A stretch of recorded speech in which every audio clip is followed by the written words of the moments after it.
Honey Sound Broadcasting, an affiliate of the Bilko Media Network. My name is John Crichton. I'm lost. An astronaut shot through a wormhole in some distant part of the universe. I'm trying to stay alive. Aboard this ship of escaped prisoners, my friends. If you can hear me, where? If I make it back, will they follow? If I open the door, are you ready? Earth is unprepared, helpless for the nightmares I've seen. Or should I stay, protect my home, not show them you exist? But then you'll never know the wonders I've seen.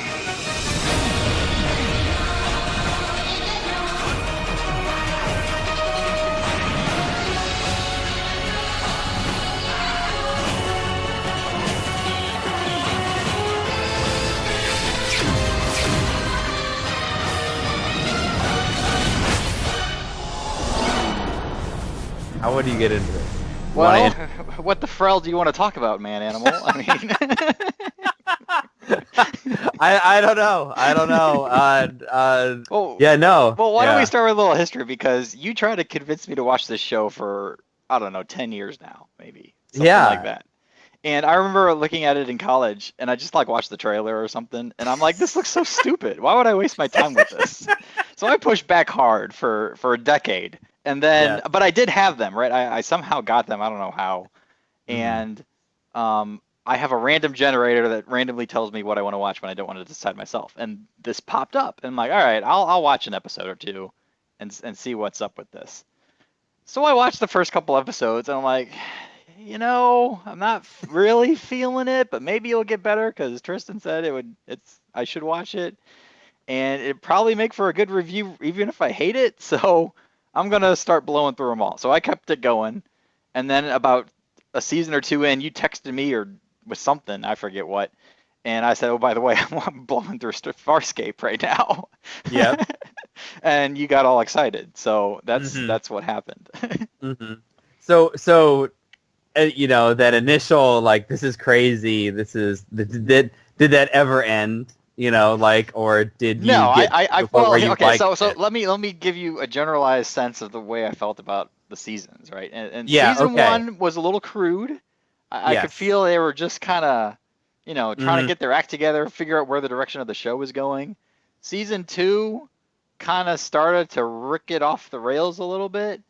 Season three, I felt was, I don't know what, but season four went completely off the rails from what they were originally doing.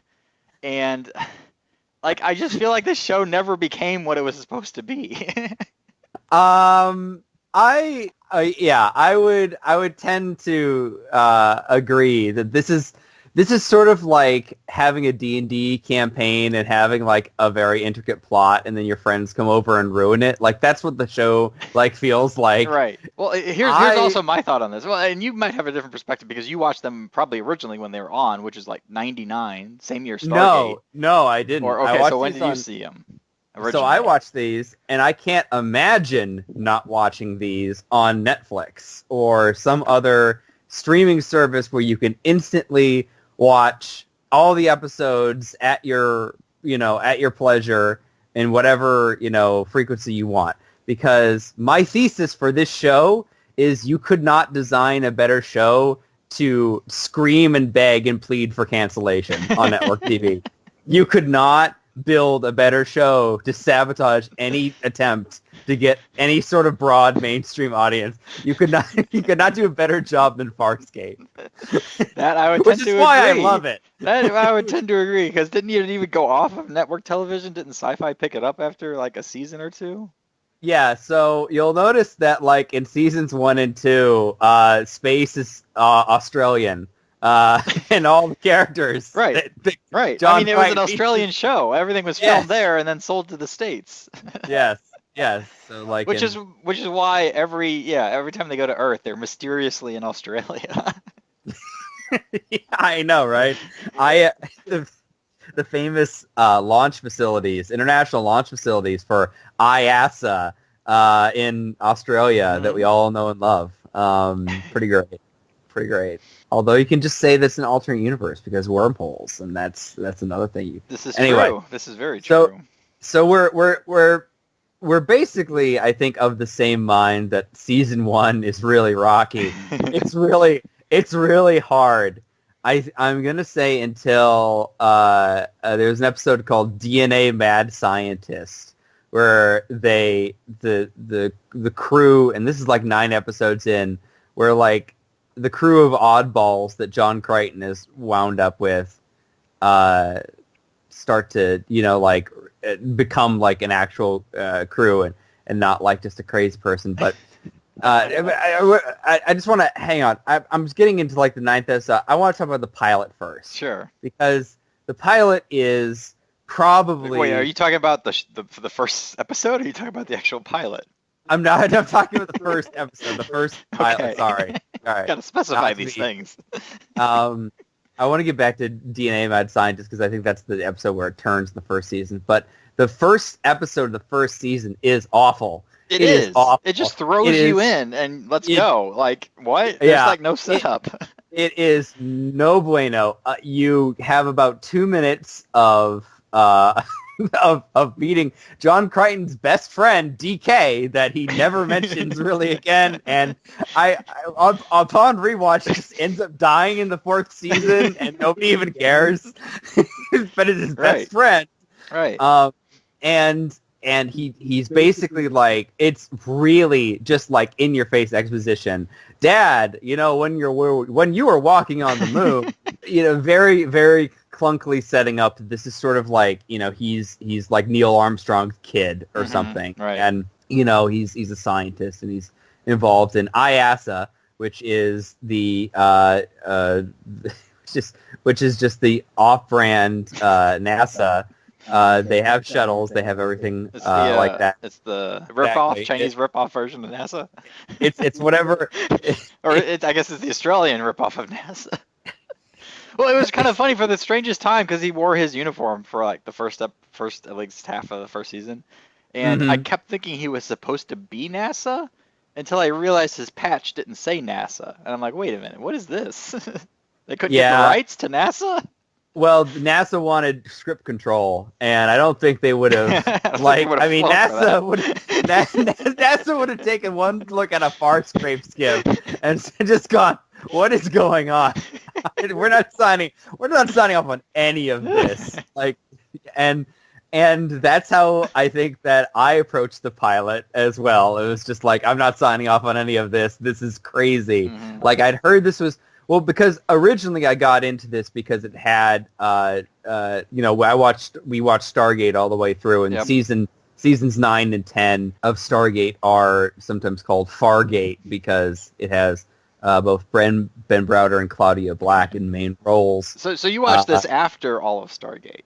Yes, I watched this after all of Stargate, and basically, it was just like, oh, okay, well, I like these two characters. I want to. Or like these two keep the ride going, yeah. Yeah, exactly, and see what the and also the 200th episode of Stargate has like that little Farscape clip in it, and I was like, okay, well, what is this? What is this crazy show?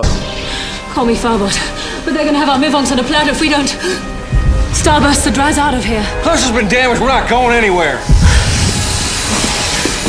Oh, Dren. Asmara! Frell. Oh, son of Hazmot! Shots! Okay, you got me. I have no idea what that is. So I get it. I cue it up, and it is just too much. It's just like aliens going ju, like, and you get injected translator microbes, and I understand. Well, okay, so basically he gets shot through a wormhole on some far distant planet. Right. And he ends up in a battle, and some guy T-bones him from behind and ends up dying.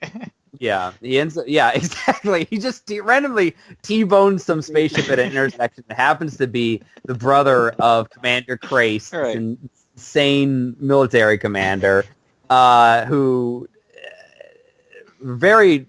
in the first season is very weird from in the different seasons. The first few episodes, he's just like Macbeth. Like he's out there snapping necks and like just murdering people and on a mad quest for vengeance. Right, And which didn't really seem, it didn't make any sense. Make a lot of crime sense. doesn't add up to his unbridled need to like, go against the peacekeepers. Let's go into the uncharted territories. We're going rogue on this and doing everything we can to find this guy. Really?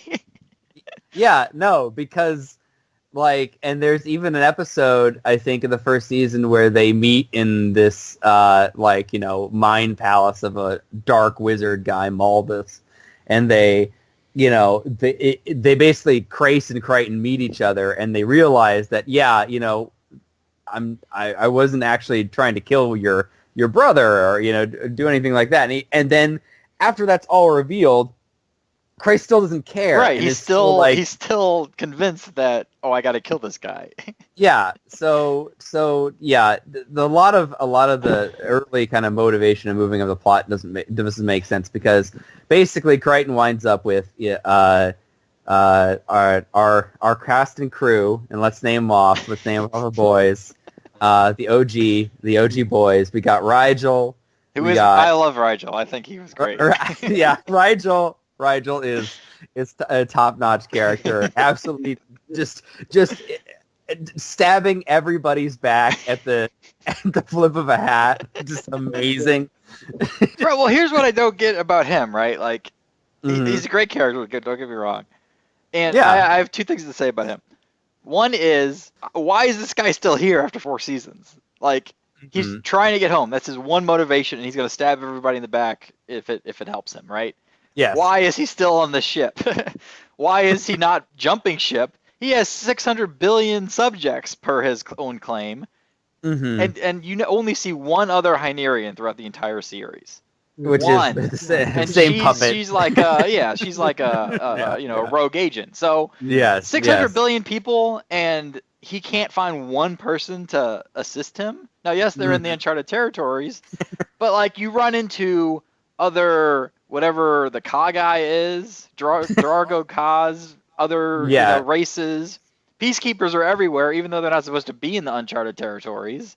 Like, why can this guy not find a ride home? Like, that just seems like such a straightforward thing to do, and to jump ship and find some other transport that's going that way.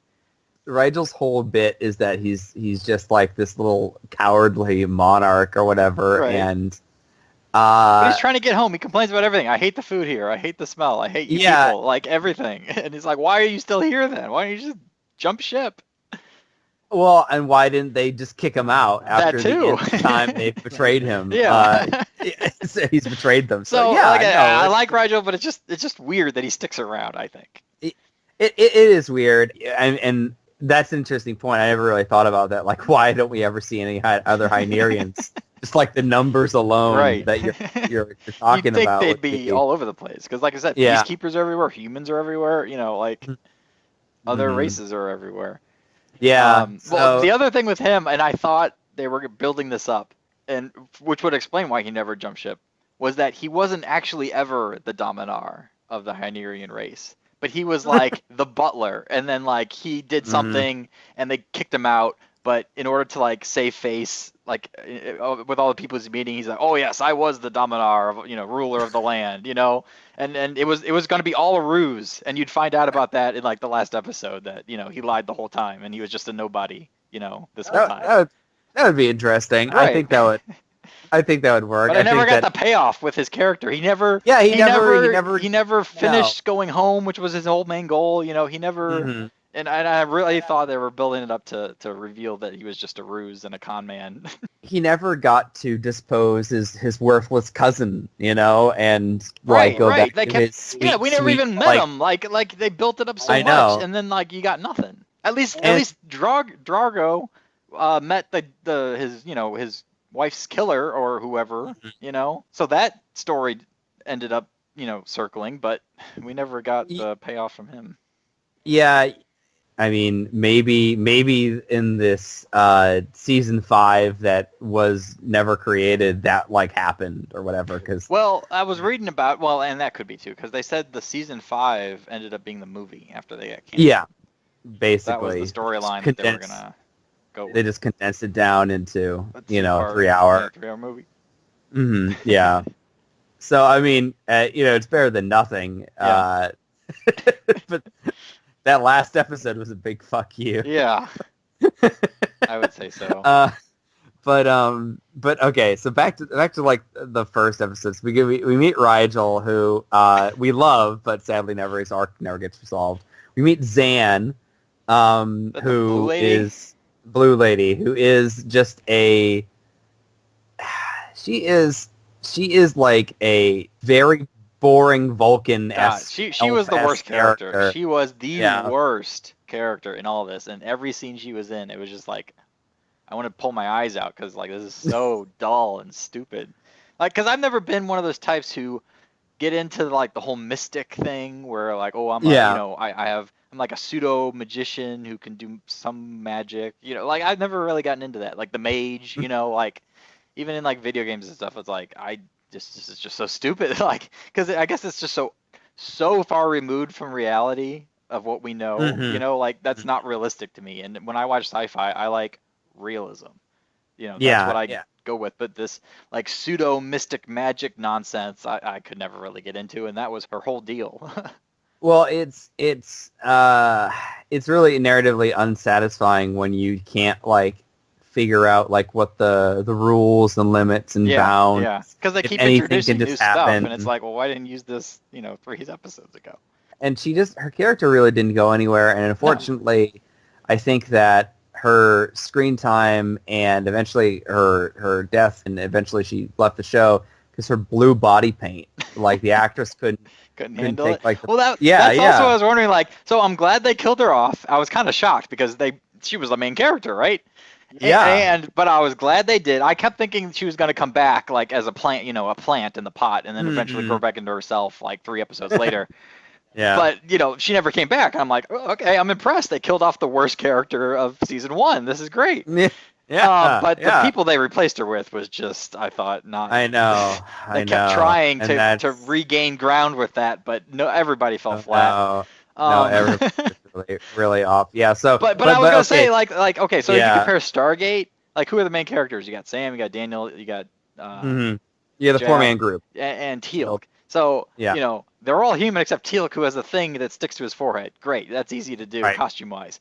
This show went all out on the costuming, and I like, how much time does it take to get yourself ready to go do like a day? Like that's got to be like 2-3 hours to get all this stuff. Like your whole face is painted, everything's painted. Prosthetics everywhere. Like my God, they went insane. Yes, like you can feel that there is some budget behind this show, just due to like the puppetry alone. And this is one of the things that. Well, yeah, because it was made by Jim Henson, or Jim Henson's son was like the producer and financier of this. Yes, and which I was shocked to see. I didn't realize that. One of the things that I midway through watching this, it kind of hit me was how well like everything holds up because it's puppets. Yes, and how it feels. It feels like something that could have been made like today. No, aside from I don't think so. Because if it was made today, everything would be CG. CG everything. Rigel would be CG. Puppets would be CG. There wouldn't be a puppet in the show. It'd all be CG, and I hate that. Well, I like realism. This was real. I much prefer the puppets, real things, versus the fake stuff. I'm just gonna say that there was the it just came out, and we should maybe watch this Dark too. Crystal. I saw Dark it. Crystal. Oh, I saw it. It's pretty good. They did a good job. Pretty good. They did a good job. Okay. So like that's what I'm Style-wise, saying. anyway. It feels like because it's not CGI, and parts that are CGI do feel very dated, but like the puppetry does not feel very dated, and like all the special effects and the practical effects, they look great and they really hold up. And I feel that like that this show could have been made like today, aside from Crichton's talking about Buffy the Vampire Slayer, right? Like, I mean, aside from like little quips like that. Well, let's put it this way: it doesn't feel like it was made 20 years ago. Doesn't feel like it was made 20 years ago, for sure. I mean, let's put ourselves in that mindset, right? Like it was 1999. What was coming out then? Oh, Star Wars Episode 1. Like that was what was the big deal. Yes. So thank Okay, God they didn't so go CG because they would have looked like that garbage. I want to get through like the original Yep, the keep characters, going. and then I want to talk about the environment that the show. So if you were a guy in 1999 watching this pilot, like what is the media environment around you look like? All right, but anyway, so back to the characters. So he meets Zan, Rigel, and then Dargo, who is just like a Klingon, like a dollar store Klingon at season 1, and he's awful. He's an awful character in season 1. He's just like the warrior, and he's just very boring and dull. And he goes off on anyone for every reason. Like For any reason, he just goes off on you, and it's like, yes, okay, I get it that you're like, what are the term they used? Like rage something. hyper rage. Yeah, I get it. You're built into the genes. Like you're gonna be angry. I get it, but it got annoying when every little thing ticked him off. I know, and it's like his first season is very humorless, and the actor actually, I think he threatened to walk, and I think in the season 1 cliffhanger, it wasn't like really up. It was up in the air if he was going to come back for season 2 because his the character or the actor is like a very like funny guy and like a very like easygoing guy, and he did not like playing this very serious, annoying, always pissed off dollar store Klingon, like I said. So anyway, so his deal is that he's got a son and a wife to avenge. He's trying to get back to his son. Yes. Blue Lady's trying to get back to her people, right? Or trying to get back to his people. All trying to get back home. Everyone's trying to get home, but they never. Yeah. They never take any steps to go that route. because they don't, because they're not. It's the USS Buttcrack. They're not very smart. They just keep puddling around the uncharted territories. No, they're not. No, they're not. Anyway, keep going.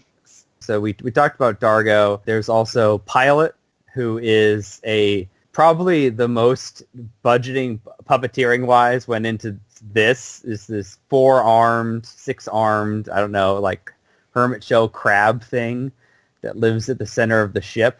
Bounded to the ship. Bound to the ship, and he kind of acts as like the computer / I mean, I thought that was an interesting... One thing about Farscape is that it does make like alien characters feel alien, and Pilot feels very alien. Yes, I did like Pilot. Pilot, I think, was a good character. It was an interesting concept to have him be bound to the ship like that.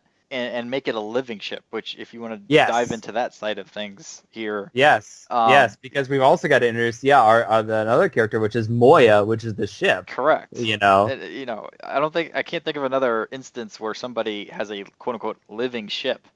Yeah. And there are numerous problems with having a living ship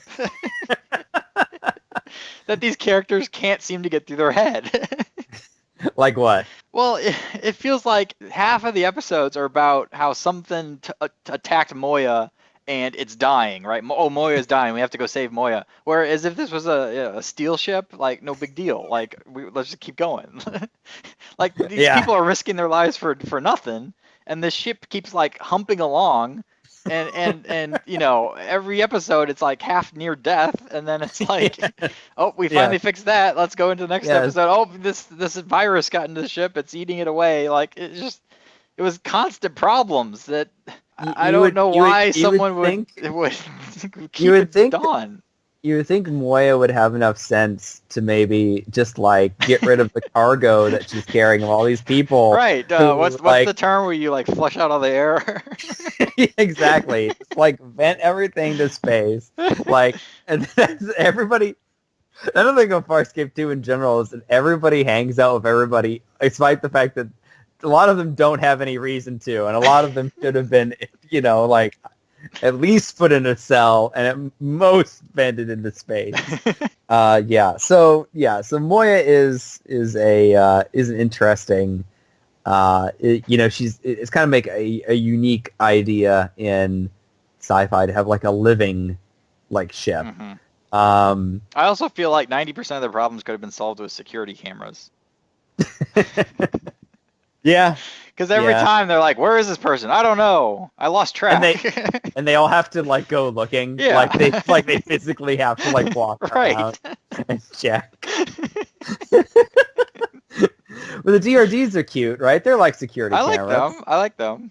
Yeah, Good yeah. I touch. could. I feel like I've seen them somewhere before. I doubt I've ever seen this show, but I feel like the DRDs are like there's something about them that just seems so familiar. I don't know. I can't put my finger on it. I want to make like a Roomba into like a DRD. Yeah, there you go. I want to like paint it yellow or that would be a huge selling point to especially the Dutch female markets. I hear they're in for that kind of a product. They crave that Farscape merch, that third-party Farscape merch. See the link below for your DRD Roomba. We get a 20% cut of everyone sold. We'll just need your name, your number, social security, and all your big data. Give us all your big data.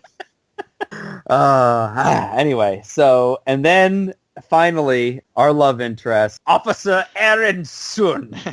Yes. Who I just love the way. Oh, I suppose we could go into Crace too. So Crace has got introduced in the pilot too. But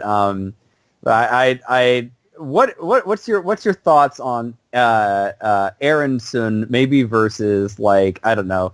I've only really seen her in Stargate, yeah, and she played a much different character in there than this Farscape. I feel like in Farscape she was a lot more serious. Yes. And that's what the character demanded because she was a peacekeeper. You know, like I feel like they beat out all comedy from these people like early on. Yeah. And so you're left with what you get. And then in Stargate, it was almost like a parody of her character. Because I feel like at the end of the day, the characters are very similar in that they're kind of dominant, right? Like they're just going to go out and do things. Yes. But you know, so from that regard, I feel like they were almost one and the same. And in fact, I was even going to mention this later. From a Stargate perspective, I would almost argue that Farscape is a direct sequel to Stargate. Oh, really? Because who's the main guy? Crichton? Crichton, yeah. Crichton was on Stargate, right? Yes. Let's say Stargate happened. Mm-hmm. The world doesn't know about aliens because Stargate was a hidden program. What's the next iteration? Okay, the Stargate program is going to investigate wormholes. So they send him up, right? And he gets shucked into a wormhole. Meanwhile, let's say 4 years ago, Claudia Black in Stargate left SG-1. She went back home. And all of a sudden, she's a peacekeeper. Or that was what her upbringing was. And then she abandoned them to go be a thief. And then she got sucked back into it when she went home or something like that. And then all of a sudden, she got sucked back, sucked into the peacekeeper corps again. And so they randomly meet again. They have a history, but if you discount them just meeting and Crichton not knowing about aliens, this is a direct sequel. Yeah, their characters did feel somewhat similar. I feel. Well, Crichton was the same person. Like there was no difference. He really was. Ben Browder, bless him. He's a great actor, but I feel like he's just sort of like acting himself. I feel like he's like how many of those one-liners were him, and how many of those one-liners were the writers? I feel like he did most of that. Yeah, because he did the same thing in Stargate. Unless the Stargate writers were the Farscape writers, and they just like kept it going. You know, like I don't know how that worked, but maybe to me they were the same person. They were the same person. Yeah, for sure. And I know that they did like have a lot of moments where like they left it in. You know, like he did like. Ben Browder did like some ad-libbing and they left whatever. Right, whatever he came up with. Yeah, like whatever he came up with, they left it in there. So, like Aaron is very much like I don't know, she's just a soldier. Like that is her entire identity. And she doesn't really have like any sort of emotional or empathetic skills like whatsoever. And then when she's like experiences emotions for the first time, it's like very violent and confusing, and she doesn't like it to the point where she literally hits the eject button on when she's like doing a steamy makeout scene of Crichton in their cockpit or whatever. Like when it gets too far, you know, and it's about to get to heavy petting, she just like slams the abort button, and it's like the cockpit pops out. She's like, no. I'm not doing this. One of the things that I think that works with a lot of shows, and this show I think actually work pretty well, is if you have like a narrative engine. A good narrative engine is unresolved sexual tension, and by God, Farscape has like 4 seasons of unresolved sexual tension, you know? Yeah, it just kind of kept going there. It just kept going, and well, that's always the problem, right? If you're a writer in one of those situations, like that's what keeps people tuning in. But the minute that you give into it and say they're together and they have a baby, or whatever, then the story ends, Well, right? tell that to Days of Our Lives writers. Like they've been going on for 17,000 episodes. I know. And honestly, a lot of the Aaron baby shit did really turn me off, and I was like, Once it got to that point, that's where I felt like the whole show went off the rails, like I said before, because it didn't feel right. The whole thing just felt off. Mm-hmm. Yeah. All right. So, Commander Bylar Crace, who we also, I think I do love Bylar Grace, just because he's just a cockroach, just this complete cockroach.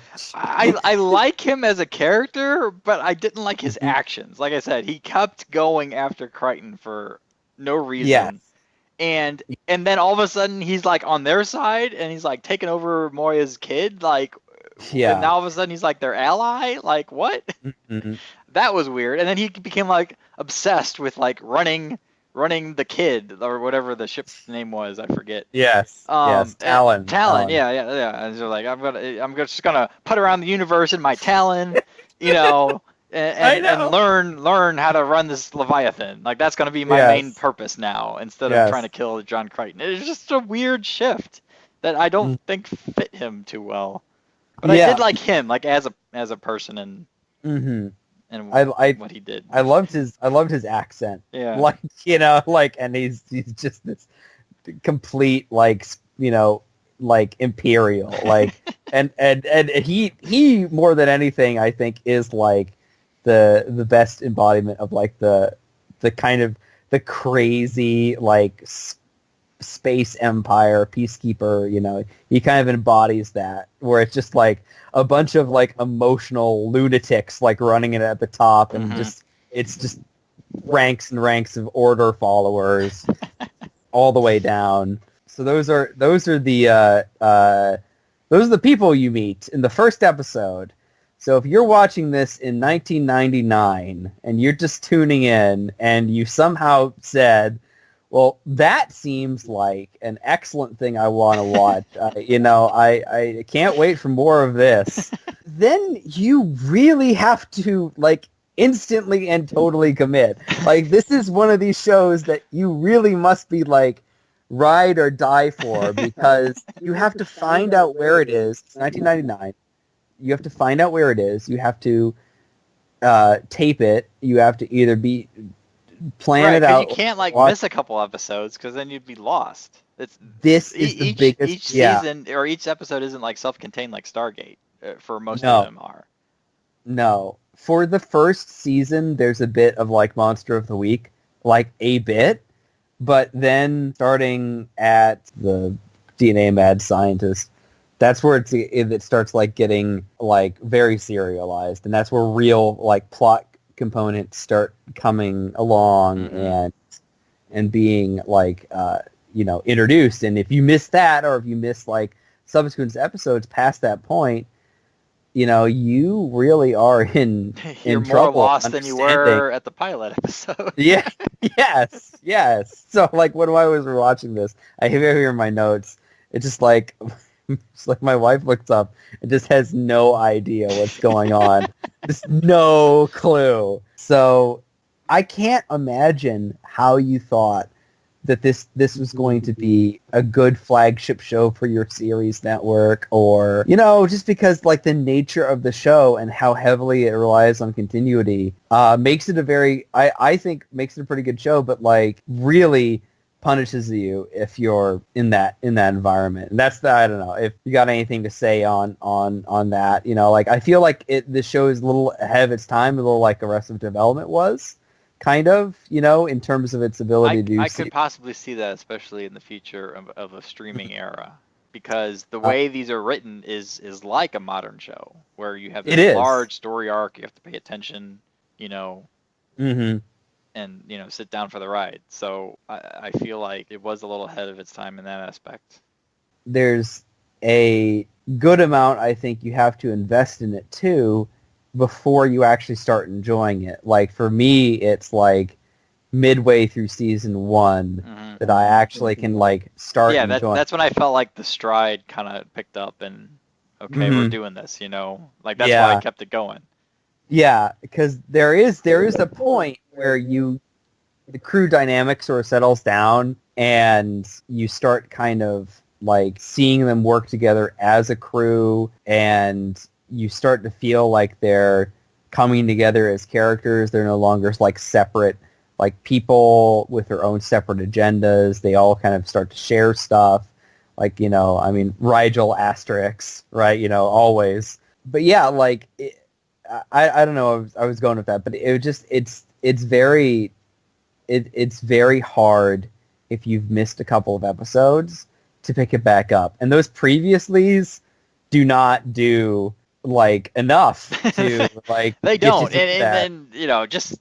I'll comment on previously on, like, okay, first of all, we are in the streaming era. I'm going to sit down and binge these stuff. So I don't need to see what happened on an episode I literally just watched, 10 minutes ago. I hate the previously ons. They are from a bygone era that I don't need to know about, because it also not only is it a waste of time, but it's a spoiler. Because if you recall something from an earlier episode or a character, guess what? Chances are they're going to pop up in this episode. So I know exactly the direction this episode's heading before I even sit down to watch it. So I hate previously on segments. Yeah.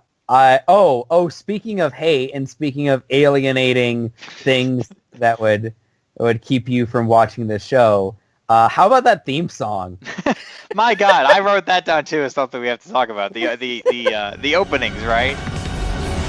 My name is John Crichton, an astronaut, a radiation wave hit, and I got shot through a wormhole. I'm lost in some distant part of the universe on a ship, a living ship, full of strange alien life forms. Help me. Listen, please. Is there anybody out there who can hear me? I'm being hunted by an insane military commander and everything I can. I'm just looking for a way home.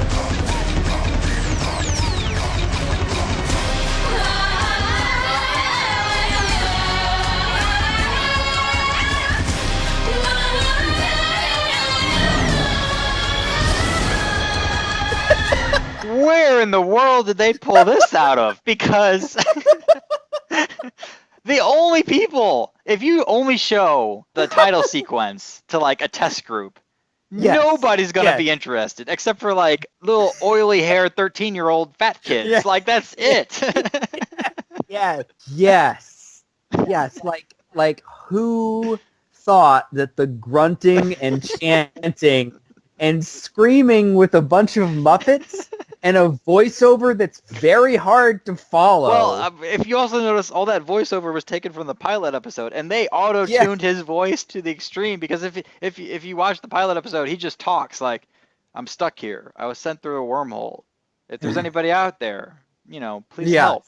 And then they edited it to be like, help me, please. I've been stuck in a wormhole or sent through this. And it's like very intense and sped up, and it's like, what is going on? Yeah, and it's not like okay, so fundamentally it turns me off if I'm gonna show this to somebody else and I have to get through that title theme already. Like, it was so bad. I can't even think of another example that's worse. That has to be the worst title sequence ever. And then they try to fix it in season 3. They change it up, but it's still terrible. Like, they didn't fix it at all. They changed it up. I think it's better. I think it's better because it's not screaming in your ear anymore. But the whole sequence, I think, is still off. But I will say, season 4, knowing where the title sequences came from, I do think the season 4 title sequence pays great homage to where they came from, and it's a much more polished thing. My name is John Crichton, an astronaut. 3 years ago, I got shot through a wormhole. I'm in a distant part of the universe, aboard this living ship of escaped prisoners, my friends. I've made enemies, powerful, dangerous. Now all I want is to find a way home. to warn Earth. Look upward and share the wonders I've seen.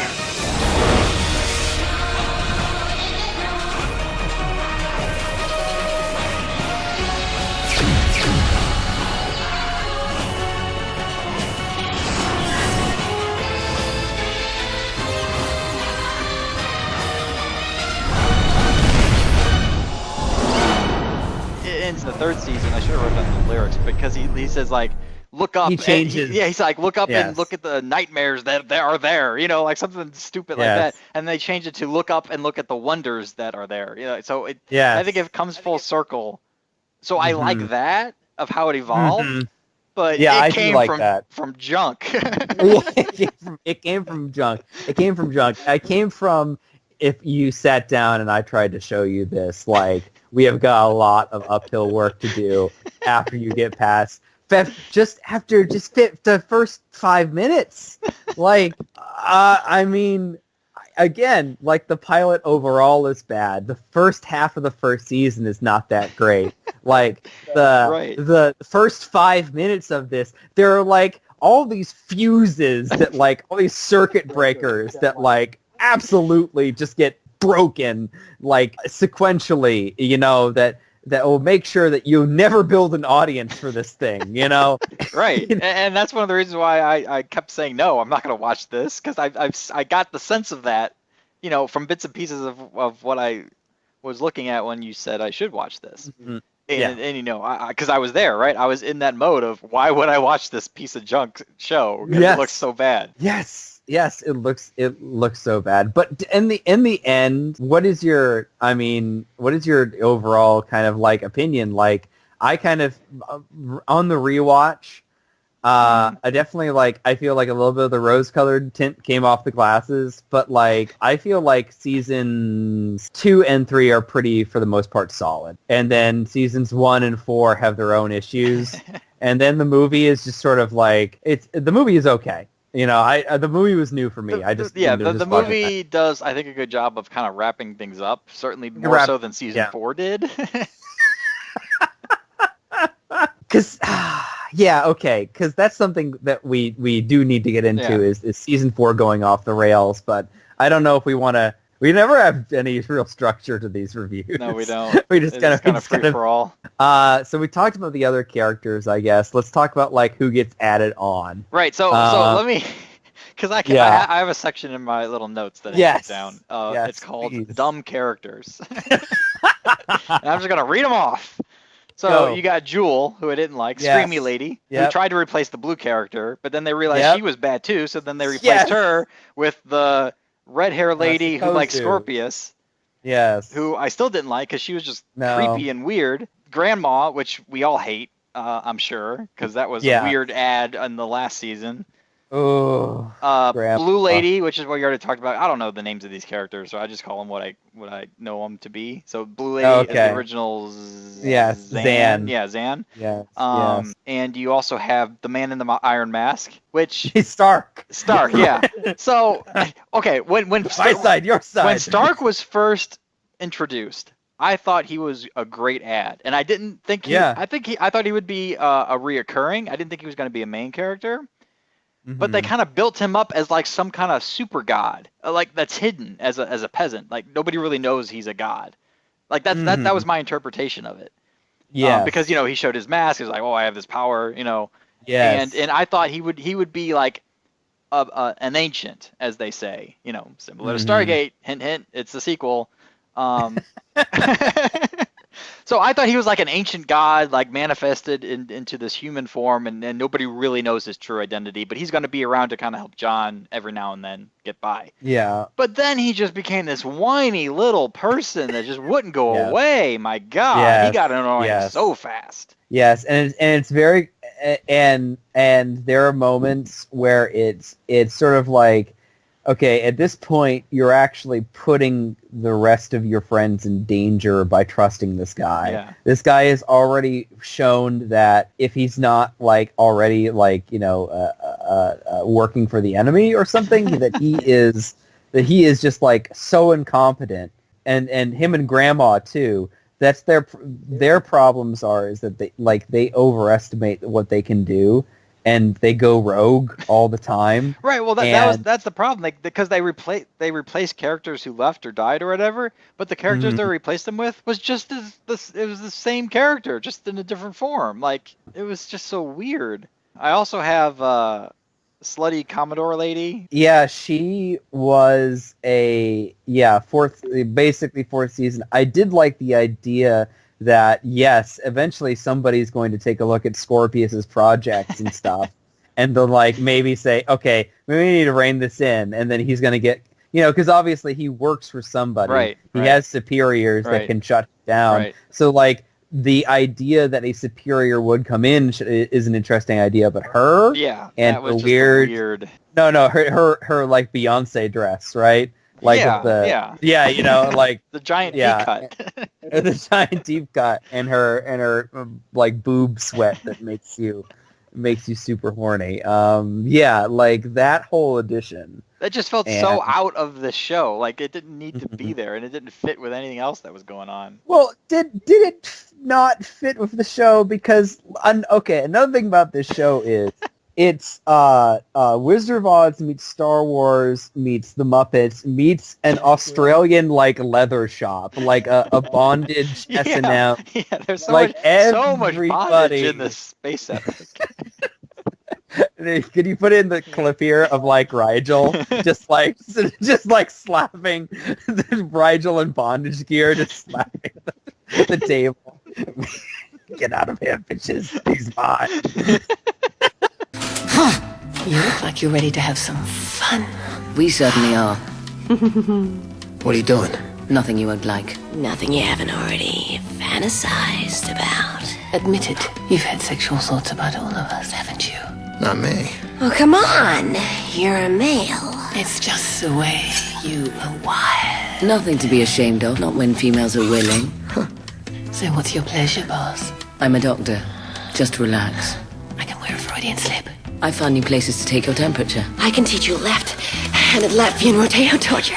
All of you bitches out now. Crichton is mine. This is for calling me Sparky. Everything is so like whoa, like over the top. Scorpius, who we haven't even gotten into, is like in a full like leather daddy jumpsuit. Which seems so unnecessary. And Erin comes back in season 4 and she's like head to toe. Yeah, she's got one too. It's like, where did they pull this out of? I know. Like all of this stuff is super duper adult themes, and Gianna, the entire character of Gianna, everything is very just like hypersexual in this show. Like everybody's getting laid. And also I have in my notes here that it's also very gendered. Like different species say things like, oh, well, you're a male, so you are like this, or, And to me, it's just sort of like, that seems really weird because... Well, especially when you're talking about aliens and other races, like, why would the human stereotypes ramped up to the extreme level, like, be applied to every race of aliens? If they could be that alien, then why wouldn't you have, like, an alien concept of, like, gender, too? Everything's hyper stereotyped to human male and female. Yes, exactly. Stereotypes. Exactly. And that's initially why I didn't like the initial 2 characters, because Dargo is just like a hyper like masculine character that is just beating the crap out of anything if like you drop a loud book around him. And then Zahn is just like, peace, let's do everything. And like her thing was like, oh, I was this anarchist and a leader of the anarchist group and I got kicked out. And it's like, well, I'd love to see some of that, because it doesn't seem to me like that your version of anarchy is anything but just like, oh, I'm really sad because I killed a guy, so I gotta pray. Like, I don't we should see that in the prequel. Which I saw in the wiki page that Henson's trying to do a movie of the first episode, I guess. Oh, really? Yeah, he's been shopping this around since 2014, and there's been updates even this year of him trying to progress the script and get it done. Oh, he wants to take the pilot of Farscape and turn it into so a he movie? wants to make a self-contained movie about Farscape, and from what I can sense, it's going to be like roughly like think of episode 1 as a movie version. Okay, interesting. That seems like a terrible idea because episode 1, as we've just said, is a terrible episode. Well, I'm sure they'll redo some things here and there to make it a little more easier to follow, and then they'll probably loop it back with like the episode where they come back to Earth, and like probably close the loop that way, and just make that one self-contained movie. Just if you've got a U-Haul full of like a pilot mannequins, like I guess you're kind of permanently in the position of shopping around right. a new because it's like no one else is gonna pick up your 12 Rigel puppets. Well, here's the thing with Dark Crystal. Yeah, he even said like, with Dark Crystal coming back, I kind of put this on hold, but maybe this will get the momentum I need to make Farscape. So it could be right around the corner. So get ready.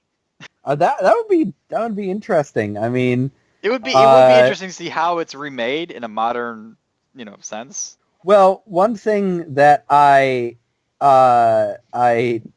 have on my notes and I wanted to mention was I actually saw Ben Browder at Phoenix Comic Con. Really? And I sat in a panel that he was running. You ask him a question? And no, I didn't.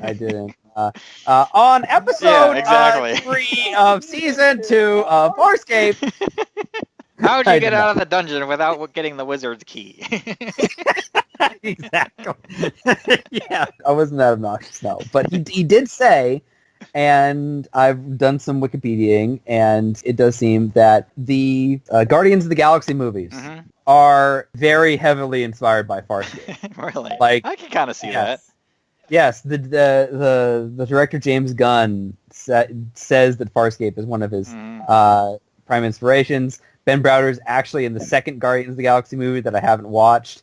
Is he? I think I've seen it, but I don't recall that necessarily. He's in it. I don't know if he's a main character or not. I just remember seeing it, and I didn't watch the full movie, but I remember seeing him in it. And be like, oh, okay. He said at the panel, he said, yeah, does anybody watch the Guardians of the Galaxy movie? That's Farscape, right? Like, that's exactly Farscape, and it's true, and it's absolutely true.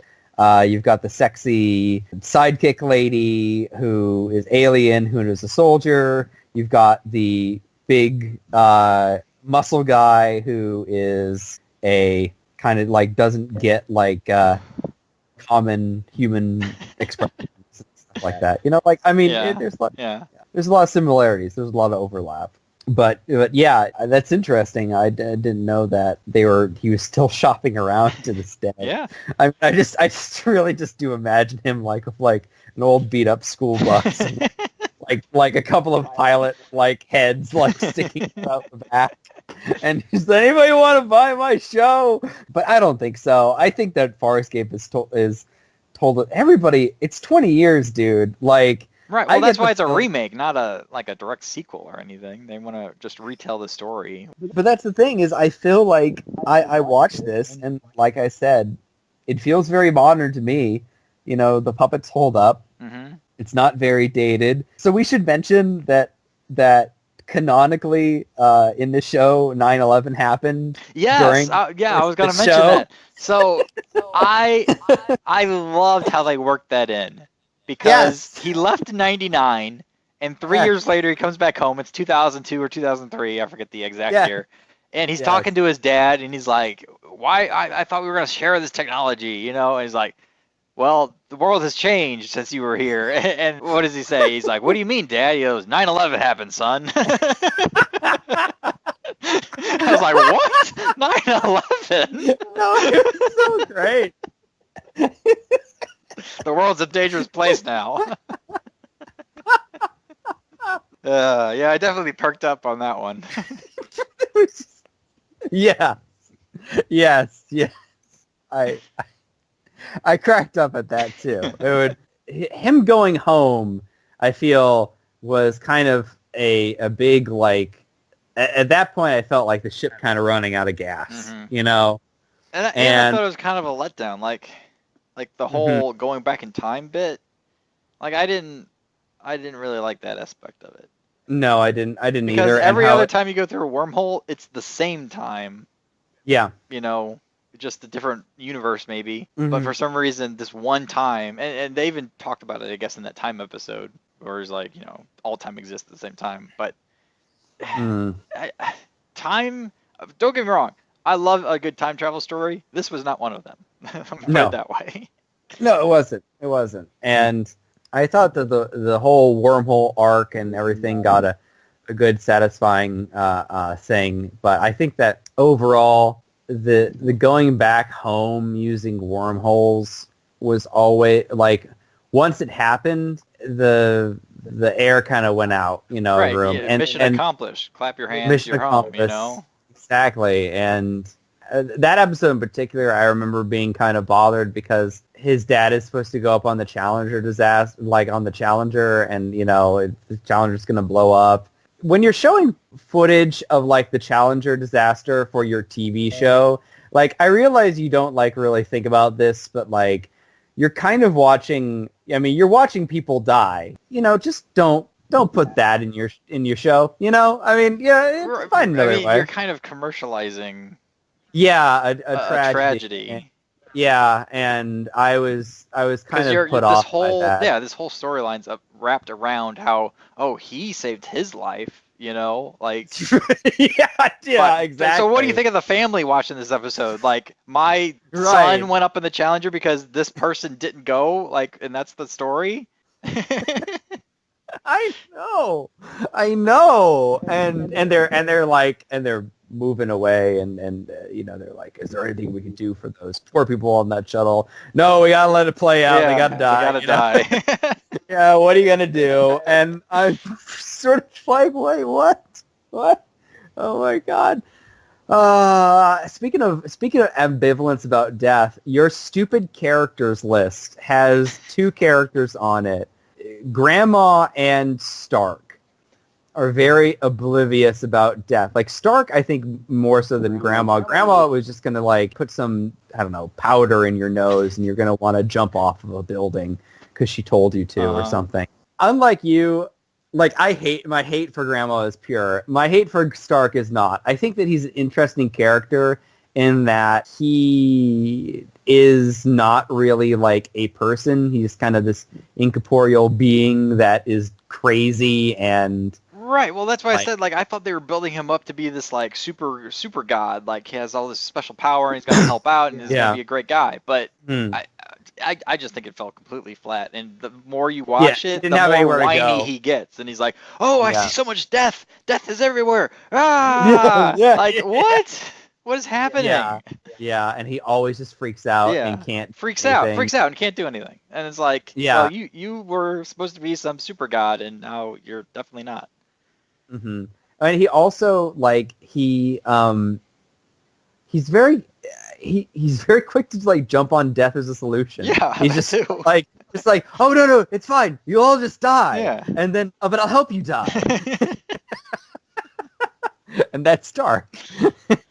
I don't really consider Farscape to really the main thing of Farscape to really start until the very end of season 1 where you meet Scorpius, who is so probably the thing that more than anything that makes Farscape what it is. In a very interesting way.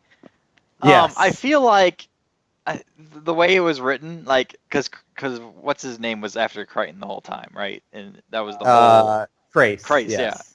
He was after Crichton almost throughout the whole season 1. And then I felt like the writers were, like, running out of steam, and it's like, well, what do we got to do? Oh, we got to create this new bad guy, and he's going to go after John Crichton. And, like, what I didn't like, and this is kind of getting to the overall aspect of the show, is everyone's after John Crichton because somebody else is after John Crichton. And the whole, like, because how many comments were like, oh, they're after John Crichton? We must get John Crichton first to figure out why they're after him. And, like, yes, eventually they realized it was all wormhole technology. But early on, it was like, let's get, you know, Scorpius wants to get John Crichton because Christ is after John Crichton. And then commando ladies after. Well, what's Scorpius after John Crichton for? We must capture him. It's like it's so weird. Yeah, I think that the big problem for me was the thing that drives the entire plot of the show almost is the wormhole technology that's stuck in Crichton's head was put there. I don't really know why. Like that whole episode, like it was what I call a psychedelic episode where it's all in like someone's head. And those are like the worst episodes for me. I hate when they do stuff like that or do this. Like, again, it goes back to like the mystic, unrealistic. Oh, it was all in your head the whole time. You have to have a very good reason for doing unless you make a parody like that one episode where they go up the castle, like that. It could maybe work there, but and for a generic episode, and there were a lot throughout the series, I just don't like those. So if you think about the ancient episode one, right? Like the whole start of that episode, he's already on Earth or something like that. Oh, he made it home. He never went up. He came out of a coma. Blah blah blah. But all the characters are there, like as real people. But at the end, you realize, oh, it was all simulation or whatever you want to call it. And all of a sudden, he has this stuff in his head that he didn't know he had until a few seasons later when Scorpius did his thing. Yes, and I don't know what the motivation of the aliens to put that stuff in his head. Because we never got no setup to that episode. It was just you were already in the simulation. Yeah. Like, what happened before that? Like, how did this even happen? Where did he meet this person? Where are they? Like, none of that was answered. Yeah. Well, and so a bigger thing about Farscape as a whole is that even now that I know that I've watched all the episodes, I feel like I haven't watched all the episodes. Right, I feel like I'm missing a lot of key plot points. You're missing, and I again, season 4 is the worst of it. But throughout, it like when it explicitly isn't doing things that are like retcons. Like it explicitly retcons that episode where he does all that stuff to say, oh yeah, you won't remember this part of our conversation, but here's where I tell you to do all the wormhole stuff that you never figured out. So, but it's just sort of a weird motivational problem like that kind of plagues the first season of why do these characters do these things. I mean, like to your point, this was the whole premise of from midway through season 1 to the end of the series. Yeah, it all tied back to this episode of where he got the wormhole technology. Yeah, and it doesn't make a whole lot of sense why these aliens who their whole story is they're just passing through and they're weak and they're trying to find a planet and it's not going to be Earth because Earthlings are too violent and they're going to put them in cages and stuff. So right, that was the original plot point of that episode. But then why give them the technology after they figure that out? Like that just doesn't make any sense. I don't know, and that's the thing is, like I guess they were just going to leave it in his brain as a kind of time bomb, but everybody is so paranoid about knowledge of wormholes in this show to the point where people are, I think, including the ancients too, are willing to kill people, to prevent the knowledge from getting out. That you would just give it to some guy who random stranger they picked off the street. Like it didn't make any sense. Yeah. So not a good initial motivation. But once you just kind of get over that and realize, okay, well then, John Crichton has the MacGuffin in his head. I think that the whole Scorpius-John conflict, one, way better than the Crace-John conflict, which never made any real sense. And two, gives us, I think, the strongest parts of the show, including the Harvey character, which is always... because you're dealing with all this stuff that's really heavy in the universe. People are dying. There's all this awful stuff that's going on. But it's important to keep a balance. And where I feel that balance was kept was like these crazy Harvey scenes where it's just Scorpius dressed up and in like a GI suit or like a Reservoir Dogs, and they're just having the internal monologue, and that's where I feel that it was really good. Scorpius and John, I think, are the two the biggest engine of this show. That keeps the plot going and yeah, it certainly was once you got into season 2 and beyond, for sure. What I didn't like, I mean, I liked the concept of the Harvey scenes because like it was just a manifestation of what was going on inside of his head, right? Like, yes, that's the way I see it. Because obviously that's not real, but it's just his mind, the way it interprets what's happening. But once they plucked out the little disc or whatever that was in his head and Harvey remained, I didn't like that. Because again, I'm a very realistic person.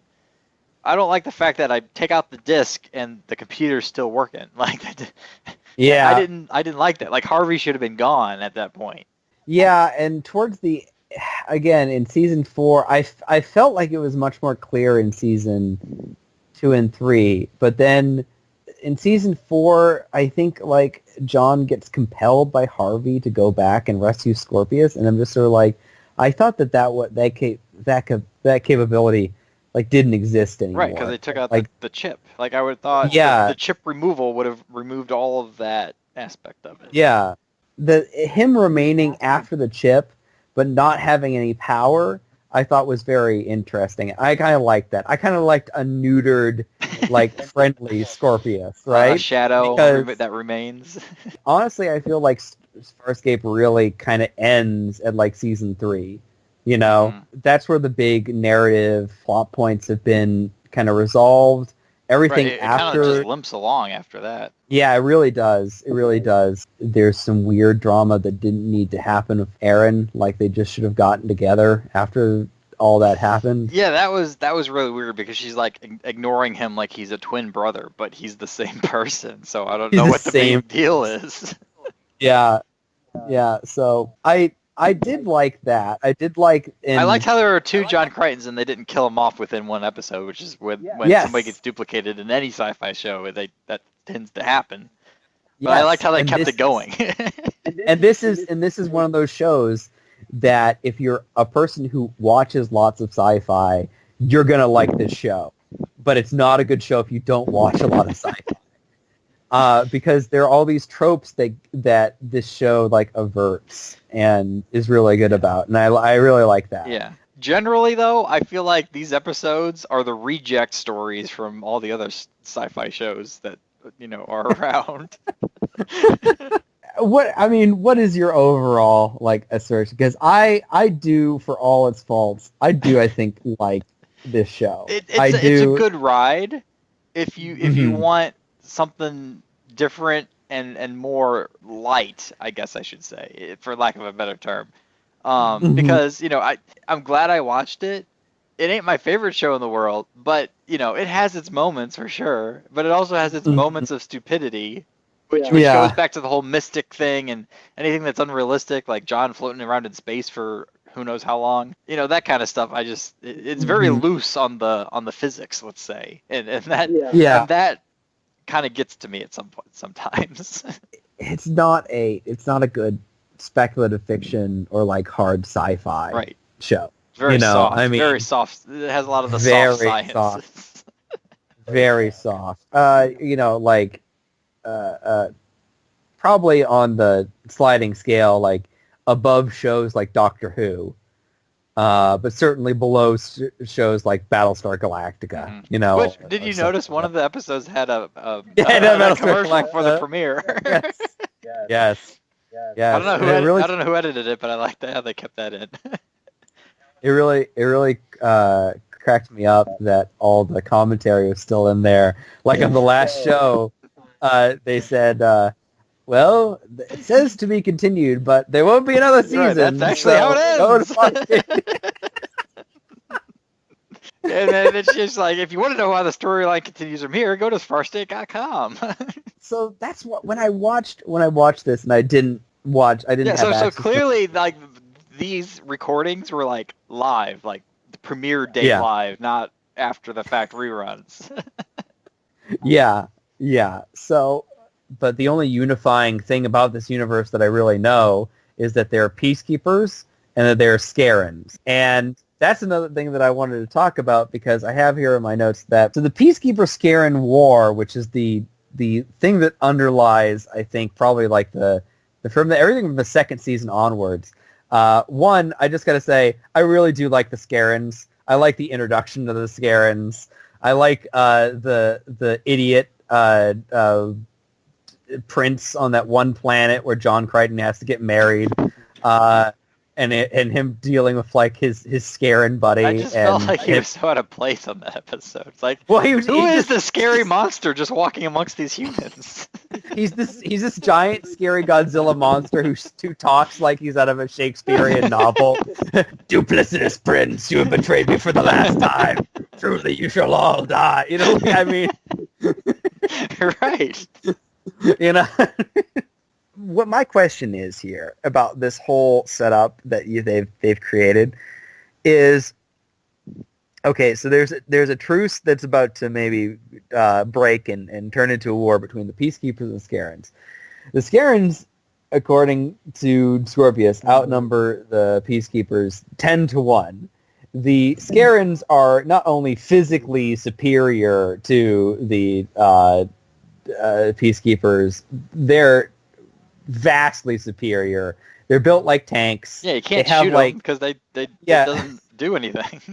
Yeah, they're 8 feet tall. They're incredibly strong. They have like rays of heat that can either torture you for information or burn you alive. Which makes the question: why didn't they take over the universe like eons ago? Yeah, exactly. How is there a truce? How did there even get to a point where, you know, because if you encounter another race and not only are they numerically inferior to you, but like physically in all respect inferior to you, how is there a peace in the first place? Right. You know, I mean, they should have mopped the floor of these Peacekeeper guys, and it doesn't really make that much sense that there's a truce. So that's another big thing about this, the universe that they set up that there's a problem with.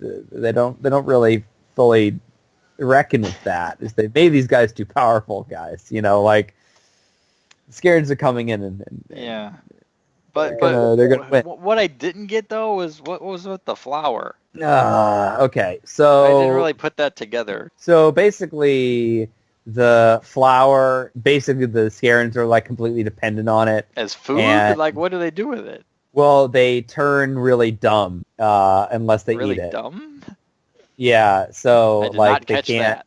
That. Yeah. Again, it's very hard to like. Not only do you have to be tuning into every episode, you cannot go up to the fridge and get a beer at the show. Like it's very punishing.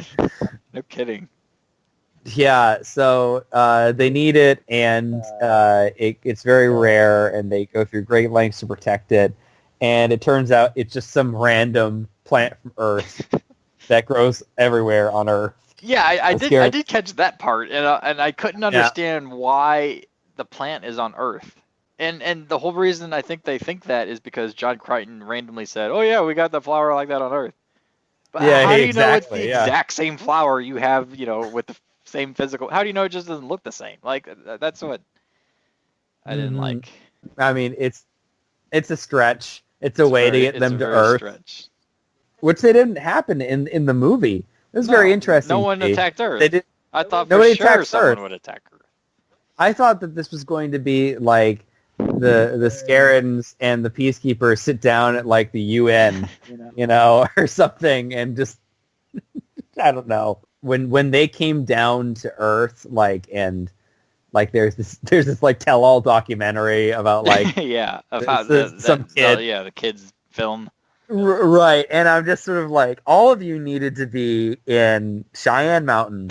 All of you needed to be 44. Right. You know, not at some resort house in Australia or wherever they were. Yeah, and I mean the big, I guess, revelation in the movie was that the Sebaceans and humans are exactly the same. Yeah, I mean that was. Do you think they were saving that specifically until the end, or did they come up with that for the end, either in season 4 or for the movie later on.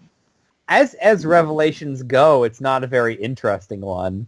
Like no, it's almost a reverse Stargate, or it is Stargate, Yeah. right? Like we took humans from Earth and threw them into the universe. Like this is Stargate. Yep. I'm telling you, this is a symbolic sequel. It is. We've talked for a while about this guy. There's a lot to talk about.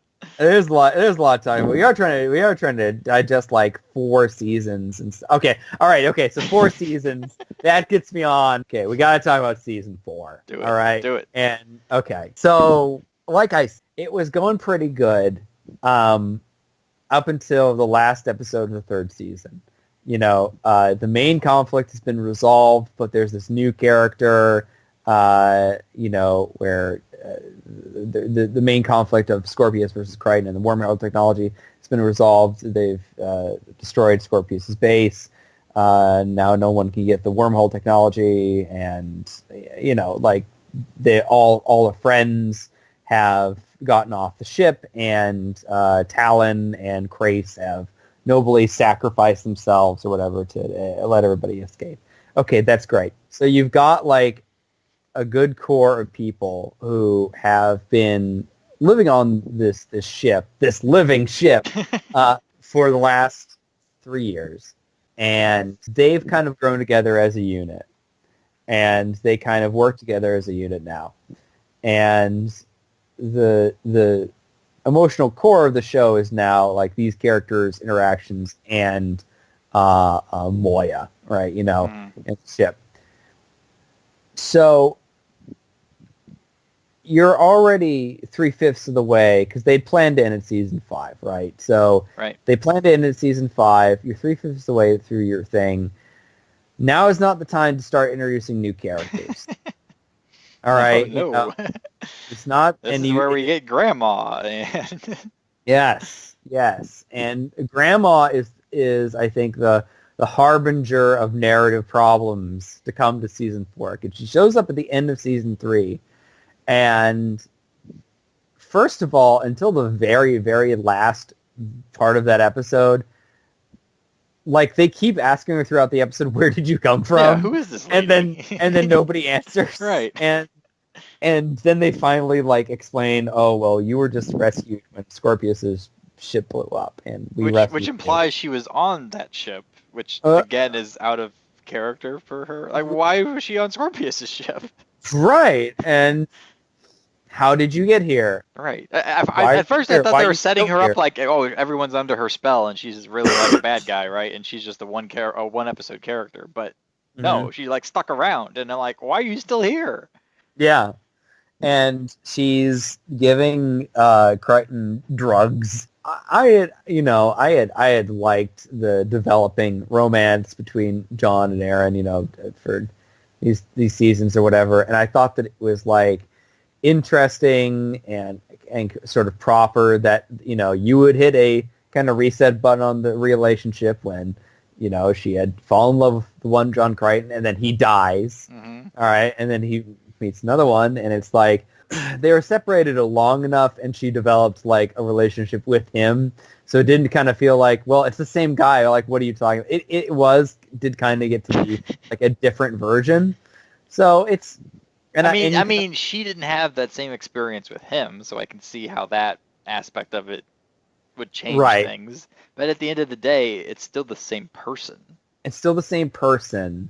And so, like, it's not it's not like a twin who had two completely different life experiences, even though they look the same. This is the same person, so you can reset. The same person. You can go back 4 months, and you'll be back to where you were, when you split. Would you like to restore your system to a previously saved backup? Exactly. Yes. That's exactly what it's like. So yeah, I get that, and I get that Aaron is like emotionally stunted enough to the point where she can't really process like the feels, right? And I get that. But by the end of season 3, they've been through their own shit, and they just have this very almost inexplicable like scene where like they're flipping a coin to see if they're gonna like stay together or not. Right, And which I'm just apparently sort of heads like, up tails, and they don't. I go, okay, this is like a 15-year-old solution to a problem, and you both are more adult than this, and you both are better. This is really forced and dumb. And like, why are you leaving in the first place? Like, I get everybody was packing up at the end of season 3 to go and do their own thing or whatever. Erin doesn't have anywhere to go. Why is she leaving? And then finally, to cap it all off, the stupidest cliffhanger where you learn that Erin is pregnant and Moya gets sucked into the wormhole and John's trapped out in his pod in the middle of nowhere, and then just ends. Boom. And introducing somebody as pregnant and like reeks of I have nowhere to go as a writer. It really does. It's cheap heat. It's real cheap heat for drama. Yep. Because people want to protect their babies, and these are these kind of base level like things you can get the audience engaged with, but not something you should be really, relying on. Like, I'm not interested in any hypothetical kids they have. Right. I'm interested in their relationship. So anyway, okay, so that happens, ends with a cliffhanger. We start season 4 with Jeremiah Crichton with a giant-ass beard, and he's on a dying Leviathan, which apparently they're still in, like, the burial grounds, which I didn't really understand. I didn't either. And he gets picked Again, up. I feel like we're missing some episodes. Yes. There's a big gap between what happens at the end of season 3 and the beginning of season 4, and I'm sorry, you needed to walk that ground. You needed to have like an episode of Crichton finding this old ship, and the first couple of episodes don't have Erin in it. They're very disjointed. They have to do with this like, and everyone starts crawling back, and I don't understand why. It's because John Crichton's being chased. And because John Crichton's being chased, everybody who knows John Crichton is going to be chased too. So, like, you're right in that it doesn't make a lot of sense that, like... I don't know why you need to get the band back together and go on a world tour with Moya again. Like, it just doesn't make... It feels unnecessary. Everybody's after you.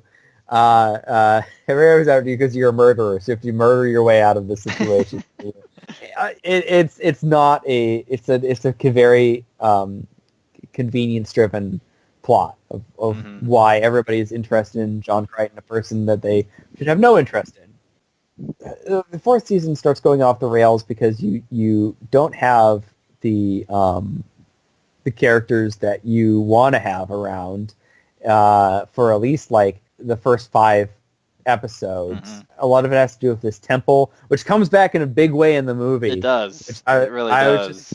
I was like, oh, okay, all right. I understand why they set that up now then. But when I watched I didn't even understand what they were doing there. Like, unless I missed it, but knowing the show, I probably didn't. Like, why all of a sudden are they on this temple hunting mission to uncover these priests? Like, it just... I didn't get it. Why they were doing... Right, yeah, why were they doing it? It had nothing to do with the main plot. It was a lot of really uncomfortable rapey scenes with Commander Cleavage and Crichton. And, I was sitting around going, okay, well, there's no Moya, there's no pilot, half the characters, they're not here. I've got to deal with Jewel, who I hate. I've got, so, like, most of this early season 4 is just sort of like really weird, and then Scorpius reappears with Erin. Yep. I think, and this is all still season 4, yeah. And she's got like a cooling suit on, the leather BSDM or whatever, Scorpius threads. Yeah, Scorpy threads. She's got like a cooling rod in her head. And that's what like, it seemed like, but they never really referenced it later on. Yeah, and like she's got this, she won't tell him anything, and it's just really weird. And she was an assassin, I guess. Oh yeah, we missed all that plot too. Yeah, and they never really again, closed the loop on that. I mean, the guys attacked her, and then they killed the ship or whatever. But then it never, we never really figured out what happened there. what happened? Why was she in that suit? Why And then did she abandon the suit? Like after a couple episodes, like it all goes back to normal. is she a bioloid then? Because she gets right. When did that happen too?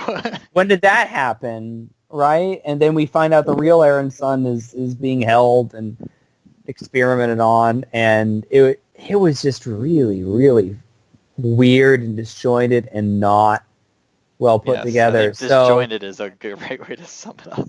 And, like, I'm going to be honest here, if I was told that I had to make a choice on renewing this for a fifth season, right? Like, if I actually had to put up money and bank losing money on a fifth season after seeing what the fourth season was, I wouldn't do it, Right. It was all over the place. Obviously, the economics came into play because they did get canceled. Mm-hmm. Yeah. So their viewership must have been down. I think I read they got the word it was being canceled towards the end of filming the fourth season, so they kind of knew it was going to happen. Yes, and I liked the last episodes previously on where it's just like a blur of everything. that was a funny. good previously on. One, I thought. Yeah. I've never seen that before. So yeah, like season 4 felt really weird and very chaotic, and it had some really good bits. John Crichton jumping up and down on tables with a bomb, and where did he get that from? Like, I don't know. Because it was obviously real because it blew up later, but like. Because he kept saying, "Oh, good old Earth fusion technology" or something like that. So it seemed like he got it from Earth. But can you really make a fusion bomb that small? And also, like, could they not detect that a fusion bomb was being brought on board? Right, their like ship? obviously they knew what it was, and like why didn't they do if they knew what it was, why couldn't they do the same thing? Like it feels like it's a double-edged sword. So yeah, it was just a weird season. And then I watched the movie after it. Which you've never seen? Which I've never seen. And my opinion of the movie honestly was kind of, well, like I said, like when I originally watched this, it was on Netflix and I didn't have the movie, and it just sort of ended with that cliffhanger of them getting shot and blown up, or whatever on that planet and turned into crystals or whatever. I was just sort of like, all right, whatever. That's just what Farscape is. It's just this constant cliffhanger, and nothing ever really gets resolved. But you're along for the ride, and at least the ride was pretty neat, They brought a lot of interesting concepts which you'd never seen before. I'll give them that. Yes. So I applaud them for trying, I guess. Right, and I think that is something that I think that Farscape is a good try. Like I mean it's yes, I would agree to that. But yeah, like overall on this second rewatch, and maybe it was because I kind of force-fed myself Farscape in order to hit this deadline. I remember it being a little bit better, I feel. And I could see that because again, you're looking at it now from a lens from 2019. So I don't know when you watched it originally. But well, it was when I was in college, so like 10 years ago, like, maybe? Yeah. Oh my God, no, I feel old now. Yeah, no, yeah, that would make sense. Because we watched all the Stargates. That was around 2010ish. Yeah, no, I watched this probably around 2011, 2012. Okay. But it was also your first go around. When you see it again, I can see watching this series again, or even a third time or fourth time. Every time you rewatch it, I feel like you get fatigued faster with it. Yeah, because I think I think the initial of not knowing where anything was going, like, really helped. Right. And now that I know where kind of like it ends, and I feel like you have diminishing returns in the rewatches of these episodes. And there were sections of it, like they do really good 3-parters, and there were episodes and sequences of episodes where I'm like, this is so good. This is just such a good show. I love this show. But then again, it hits season 4, all that momentum stops. It just rolls and tumbles and burns. and it sort of keeps doing that through the movie. I'm sorry. Honestly, like, I don't really remember. I just watched the movie and I don't remember too much of it. I know. Even I had to think back. Okay, what happened during the movie? I remember the bomb sequence, and I remember the priest people. Wait, the bomb sequence was in the movie, right? No, the bomb sequence I think was in the show. That was in the show? I guess it was. Throw the bomb down the elevator shaft? Yeah, because the end of the bomb sequence was them going to the water planet because they finished and they wanted to go rest or something. That's right. So what did even happen during the movie? I guess it was all about the priest people? Yeah, it was all about the priest people, and it was all about they have the ability to turn glowy blue lights on their faces or glowy purple lights on their faces and make genocidal come to reason Godzilla creatures. Yes, of course. Well, now I see, your point. I did like how they nuked the temple. Oh, that was a pretty neat scene. Yeah, I was like, Jewel, you fucking idiot. No shit. Like, we're telling you to get off this thing, and nothing of value is lost. Yeah. But the movie, so like again, they're hoping to sit down with like the magical priest people that can turn blue lights on their face and make everybody sit down and do things peacefully. Okay, great. So what happens when these people die and the fighting starts back up again? Right. What happens to the peace people get wiped out and this starts up back up again? What happens when the Scaran or Peacekeeper subordinates who see their leaders walk into a room saying that they're going to kill the other side, murder, and then they walk out after talking to priests and say, actually the other side isn't so bad. We can really sit down and talk to them. I mean, what do you think is going to happen to that leader? They're going to get assassinated. Right. These are both ruthless hierarchies of just power-hungry maniacs, and they're going to absolutely claw their way to the top. And if anybody starts talking about peace, they're going to get murdered and replaced by someone who isn't. So, like, it doesn't make sense. It does not make sense. I think that Scorpius is one of the best villains, like, of all time. I think that he is an interesting character in his own right, but like as a villain, he's really perfect because he's very slow moving, he's methodical, he's cold, he's very obsessive, very cunning. He's very cunning. He's the TV tropes would call him the Determinator, where he basically has one goal and he will do anything in service of that goal. And if he has to be nice to people, he'll do that. And he has to psychically control people to bite their own fingers off, which is still a scene that sticks out to me. He'll do that too. Yep. You want to wrap it up? Yeah, let's wrap it up. So Farscape. So yeah, I'm very happy that you watched Farscape because it is for me just a Frelling masterpiece of just weirdness. It's just such a weird. Yeah, and I think that's where I fall a little short on it. Is I'm not a big fan of the weird usually, and this show is like just past my like tolerance of what is considered good in my book. No, I gotcha. It's an acquired taste for sure. Yes, it is. Of course. Probably. Bill would. What do you think? You're probably gonna give it like a 5 out of 10. If I had to IMDb it, 4 to 5, I'd say. But I enjoyed the ride. I didn't hate it. I hated some episodes, but beyond that, like I think it's worth a watch, especially from the lens of Stargate. because Yes. it crosses so well. And I even jotted down, this feels like a cross between SG-1 and Universe, because they're stuck on a ship, Mhm. and they go to different planets, and that's essentially Universe and Stargate SG-1. Mhm. And seeing it from that lens, coming from the same era as SG-1,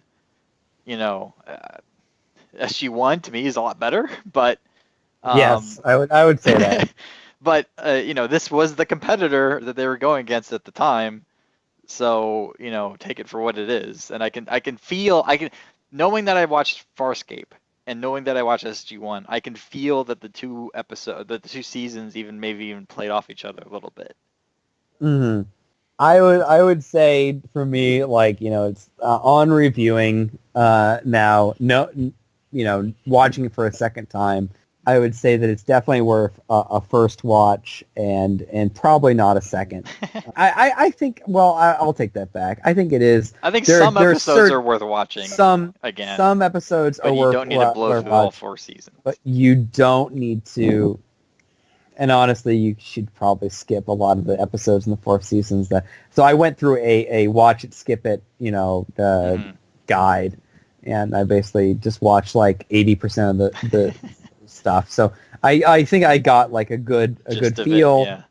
Yeah, I got a good feel for it before I watched the movie. But the problem that I didn't really anticipate was that like season 4 goes so off the rails that like, by the time that it rolled around to the movie, I kind of wasn't interested anymore, which is sad. Yeah, well, by the time I finished season 4, like I really had to push to finish the movie because it's like I just don't care by this point. Yeah, I know, and that's really the saddest thing about it is that for a little bit there's this golden window where it's really, really good, or at least in my opinion, but sandwiched, it's the bread on that good sandwich does not taste so good, A little stale.